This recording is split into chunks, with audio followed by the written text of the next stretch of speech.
Hello friends, unique স্বাদের বাহারে আপনাদের সবাইকে স্বাগতম। আমি শান্তনা চলে এসেছি আজকে নতুন আরও একটি রেসিপি নিয়ে। তো বন্ধুরা চলুন রেসিপিটি শুরু করি। প্রথমে আমি 1 লিটার দুধকে জাল করে হাফ করে নিয়েছি। তারপরে এখানে দিয়ে দিলাম 1 কাপ থেকে অল্প একটু কম চিনি। চিনিটা দিয়ে সুন্দর করে আরও একটু জাল দিয়ে নেব। নেওয়ার পরে তারপরে এখানে দেখুন আমি একটি কাস্টার্ড পাউডারের কৌটা নিয়েছি। কাস্টার্ড পাউডারটা এভাবে আমি খুলে নিচ্ছি। খুলে এখান থেকে 2 চা চামচের একটু বেশি মানে উঁচু উঁচু 2 চা চামচ নেব। নিয়ে একটি বাটিতে নিয়ে নিচ্ছি। তারপরে এখানে যে দুধটি আমি জাল দিয়ে রাখছিলাম সেই দুধ থেকে অল্প একটু উঠিয়ে ঠান্ডা করে নিয়েছি। নিয়ে সেই দুধটাকে আমি এখন এই বাটির ভিতরে দিয়ে দিচ্ছি।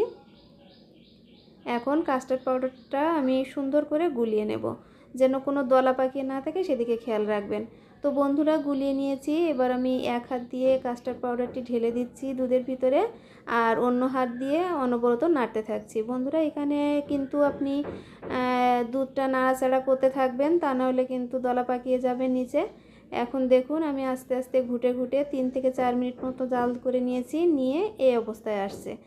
এখন এটাকে তরল মনে হলেও কিন্তু এটা নামিয়ে রাখলে, ফ্রিজে রাখলে কিন্তু আরও এর ঘনত্ব বেড়ে যাবে।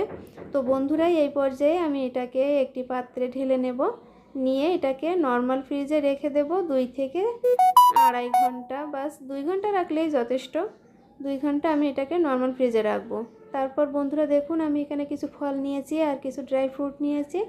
এখানে ফলের ভিতরে আছে পাকা কলা, আপেল, আর আছে আঙ্গুর, বেদানা, আর এখানে আছে আপনার কাজু, আর আছে কিশমিশ, আর হচ্ছে কাঠবাদাম।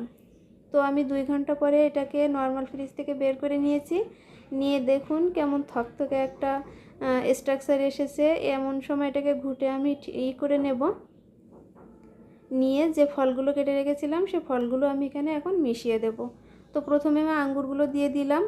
দিয়ে এবার এখানে আপেলগুলো দেব, আর দেব পাকা কলা। পাকা কলা কিন্তু আপনাদেরকে অবশ্যই নিতে হবে। এটাতে কিন্তু পাকা কলা না দিলে অবশ্য ভালো লাগবে না, তাই পাকা কলাটা আপনারা অবশ্যই নেবেন। তারপরে দিয়ে দিলাম কিছু বেদানা। দিয়ে এখন এটাকে আমি সুন্দর করে মিশিয়ে নেব। তো বন্ধুরা আমার চ্যানেলে যদি আপনারা নতুন হয়ে থাকেন তো অবশ্যই আমার চ্যানেলটিকে সাবস্ক্রাইব করবেন। আর কেমন লাগছে আমার রেসিপিগুলো সেটা অবশ্যই কমেন্টে জানাতে ভুলবেন না। বন্ধুদের সঙ্গে অবশ্যই বেশি বেশি করে শেয়ার করবেন। তো বন্ধুরা আমি ফ্রুটসগুলো দিয়ে মিশিয়ে নিয়েছি। নিয়ে এটাকে এখন সার্ভ করব বাটিতে। এখন 3টা বাটি নিয়েছি, নিয়ে বাটিতে সব উঠিয়ে দিলাম। দিয়ে এখন কিছু ফল আমি আলাদা করে রেখেছিলাম সেটাকে উপর দিয়ে আরও একটু সাজিয়ে দিচ্ছি। এটা সুন্দর দেখানোর জন্য আমি এটা করছি। আপনারা এভাবে সাজিয়ে নেবেন, খুব সুন্দর দেখাবে। তো বন্ধুরা আমি এখানে আঙ্গুর দিয়ে দিচ্ছি। তারপরে বেদানা কিছু রাখছিলাম সেগুলো দিয়ে দিলাম।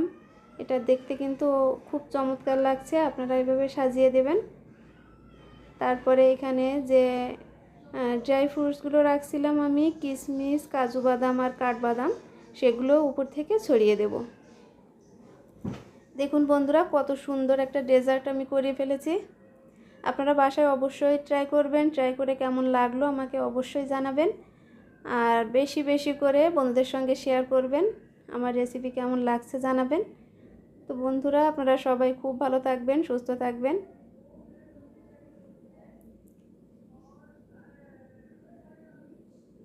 দেখুন বন্ধুরা সব কিন্তু আমি দিয়ে দিলাম। দিয়ে বাটিটাকে সুন্দর করে সাজিয়ে দিয়েছি। এখন এটা পরিবেশনের জন্য প্রস্তুত। তো বন্ধুরা আমি কিন্তু আমার রেসিপিগুলো খুব সহজভাবে করার চেষ্টা করি। আপনাদের যদি ভালো লেগে থাকে অবশ্যই বাসায় ট্রাই করবেন। ট্রাই করে কেমন হলো আমাকে জানাবেন। তো সবাইকে খুব খুব ধন্যবাদ।